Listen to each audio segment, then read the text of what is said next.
What's going on, everyone? The NFL is back for week 7, and today I'm going to be perfectly predicting every single game, how it's going to play out, and who's going to win. So be sure to come back to this video after the week is over. Watch it now, obviously, of course, but then come back and double check me and light me up in the comments if I get anything wrong. So I expect only positive things in the comments because I'm not going to get anything wrong. So without further ado, let's hop into these games real quick.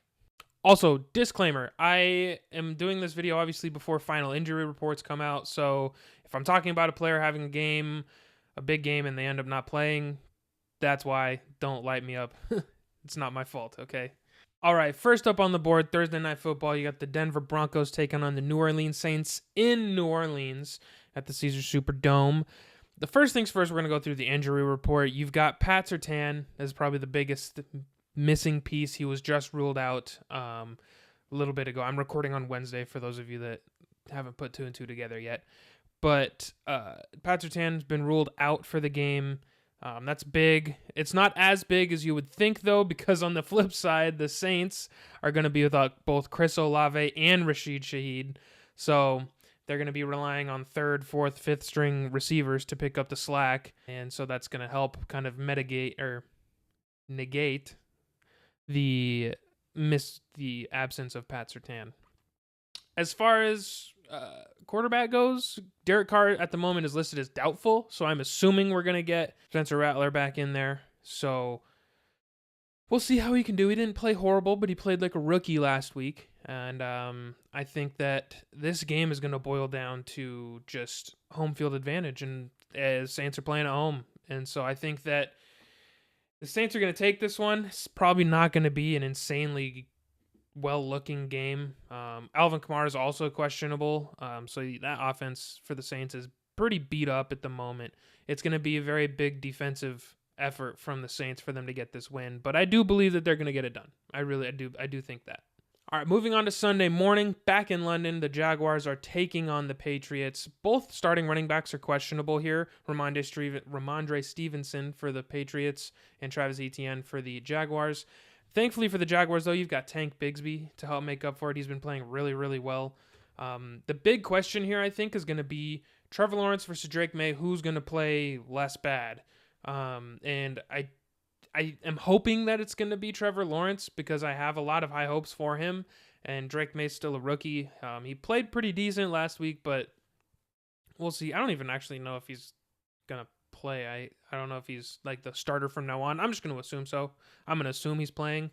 I haven't seen anything saying otherwise yet.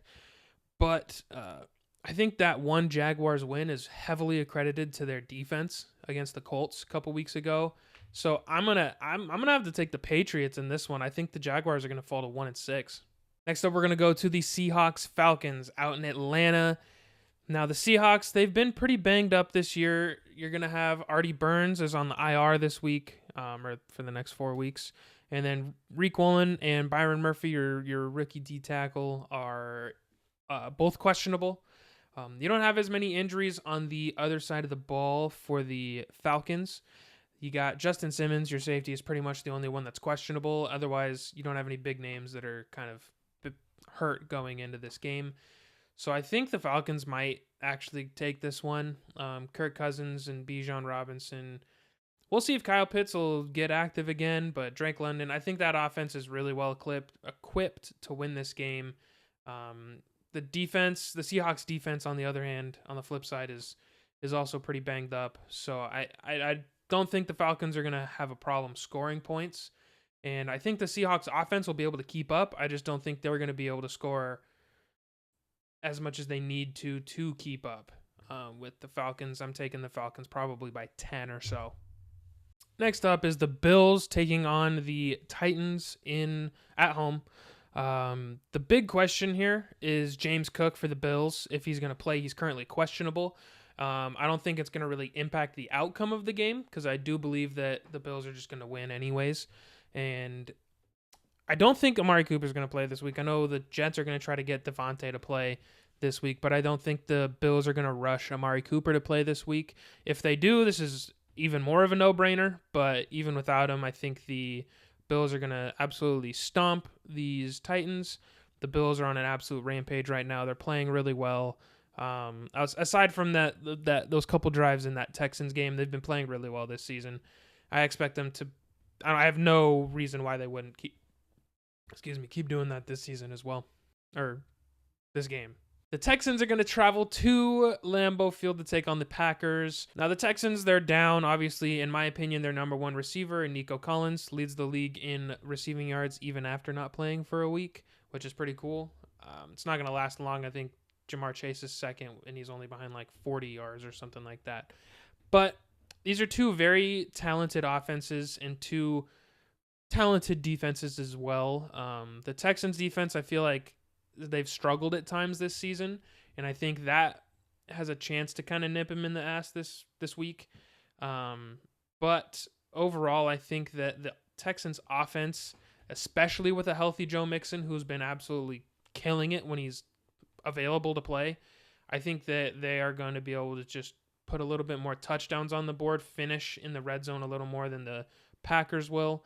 And I'm gonna take the Texans to go into Lambeau and walk home with a dub. Next up, we've got Saquon's return to East Rutherford, New Jersey, taking on the Giants. I don't know what happened to him. He just kind of disappeared for a few weeks there. He had a super hot start, and everyone was saying he was going to be offensive player of the year. I haven't really heard much from him since like week 3, so I'm kind of curious to see what's going to go on with him. And the Giants, they've been playing well. They got that game against the Seahawks, which I'm still upset about, but nonetheless, they've been playing well even without Malik Neighbors, and Tyrone Tracy has emerged as their number one back. I think even when Singletary comes back, I don't think they're going to take Tracy out or limit his snaps at all because he's been playing amazing. So it's going to be a fun game. The Giants defense is talented, very talented. Especially when you got Deonte Banks and Kayvon Thibodeau, Dexter Lawrence. So I think they'll be able to make some stops. It's just a matter of who's going to... I think that it's tough. If Saquon actually shows up for this revenge game, the Eagles are winning. Not a chance in the world that Giants are going to win this game. But if they can stop Saquon, it's really just up to their secondary. If they can slow down A.J. Brown and Jalen Hurts and come away with some turnovers, I think that the Eagles are going to lose this game, and I do think that the Giants might actually have a chance to win this. So as my final prediction, I think that I'm going to go with the Eagles because I do think that Saquon is going to show up for this game. Next up, we've got the Lions playing the undefeated, still, surprisingly, Minnesota Vikings in Minnesota. So this is a home game for the Vikings, and having just lost Aiden Hutchinson, I don't think that this Lions defense is going to be able to slow down the Vikings offense enough to be able to win this game. I think it boils down to that. They didn't get a viable replacement yet for Aiden Hutchinson. I don't know if they are looking for one or if they're just going to keep it kind of where they are. But I don't think the Lions aren't going to score points. I just don't think this defense is going to be able to stop them as much as I was thinking originally. I'm going to take the Vikings to go 6-0 here. The 2-4 Bengals, it's weird saying that, are going to go home and play the 1-5 Cleveland Browns. The Browns don't even have Amari Cooper now. He's on the Bills. So I don't think that this team hasn't been able to beat really anyone. I can't even remember who they did beat. It wasn't anyone good, I don't think. Let me just check real quick. It was Jacksonville. That's right. This one's pretty simple for me. I think the Bengals are just going to completely dog walk the Browns. It's not going to be a good game. It's going to be a blowout. So mark it in your notebook of the perfect predictions. The Indianapolis Colts are going to host the Miami Dolphins coming off a bye. The Dolphins are just way too beat up, in my opinion. You do still have Tyreek Hill, Jaden Waddle, and Raheem Mostert, which is good. I'm not even really sure. I don't remember who's playing quarterback. Is it still Skylar Thompson? The Colts, I think, are going to take this one. It'll probably be a closer game than a lot of us are thinking, with just because you have Tyreek Hill. I mean, if you can get the ball to him, he's going to make plays. So I think Miami will score a little bit. Mike McDaniel coming off a bye, having time to Having time to prepare. but I'm going to take the Colts in this one at home. The Commanders are taking on the Panthers at home this week. Jayden Daniels is my surefire vote for Rookie of the Year, and depending on how the rest of the season plays out, I would probably vote for him for MVP if he keeps playing at this high level. Terry McLaurin was quoted saying that he's having a lot of fun. This is a lot of fun. This Commanders team is rolling. They did lose in a close game, good game against the Lamar Jackson-led Baltimore Ravens last week, so can't really fault them for that one. It was literally just a better version of Jayden Daniels. Yes, I said better version, but I still think Jayden Daniels can win MVP, depending on how the season goes, so don't start lighting me up in the comments. But this isn't going to be a problem for them. The defense is playing well. They're getting takeaways when they need to, and Jayden Daniels is playing good, so I'm going to take the Commanders in this one. The Rams are going to host the Raiders. Who's playing at quarterback for the Raiders? Doesn't matter. I think the Rams are going to win anyways. You haven't had Devontae for a few weeks, so I won't say the trade it really affects you that much. The Raiders need to find a quarterback answer. Neither of these guys are going to cut it, and you need to figure it out. So until you can do that, I'm taking the Rams. Next up, we've got my game of the week, the Kansas City Chiefs taking on the San Francisco 49ers in Santa Clara. The Niners, you're a little beat up. Let's be honest. You're a little beat up, especially on the defensive side of the ball. And the Chiefs, you don't really have any viable receivers right now, but you still make it work. I think this is going to either be a high-scoring back-and-forth affair or a low-scoring defensive battle. It's going to be a close game either way. I think this is where the Minnesota Vikings become the only undefeated team left in the league. I do think the Niners are going to win this game. Something's just telling me that the Niners are going to get their lick back, and as a Seahawks fan, it sucks, but I'm okay with it. I'm excited to just see what happens. It's going to be a great game. Hopefully it's a high-scoring affair because I like to see points. And to cap off Sunday night, you've got the Jets and the Pittsburgh Steelers duking it out in Pittsburgh. Rumor is Russell Wilson's going to start this week. I don't know why you would do that. Devontae is also going to play apparently, or he's likely to play for the Jets. We'll see how that connection with Rodgers is going to go against a Steelers defense like this.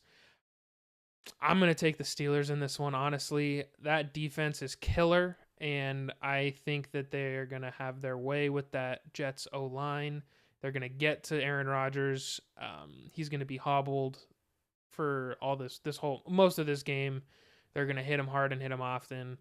Davante Adams, I do predict he's going to score at least one touchdown in his first game in a Jets uniform, but this Steelers team is gonna win strictly off of their defensive effort. And then Monday night we get a twofer again, a doubleheader. We're gonna start with the Ravens and the Bucks in Tampa Bay. I think the Ravens are gonna win this. The Ravens are looking like one of the top teams in the AFC right now. No one can stop their rushing attack. Derrick Henry and Lamar Jackson are unstoppable. You can't commit to one, the other's gonna kill you. You try to commit to both, they're going to kill you because you don't have enough guys. So until someone can stop them and slow them down and actually prove it, I'm going to keep picking the Ravens. So I'm taking the Ravens against the Buccaneers. And then in Glendale, you've got the Arizona Cardinals hosting the Los Angeles Chargers. Last I saw, Marvin Harrison was questionable. If he plays, I think the Cardinals have a chance. But if he doesn't play, I'm giving it to the Chargers. And at this moment, I don't think he's going to play. So I'm going to go with the Chargers. That's going to do it for week 7. Remember, all of these are going to be correct. So you can come back at the end of the week and praise me in the comments if you want. So you're welcome. Have a great day. I will see you in the next video. Peace.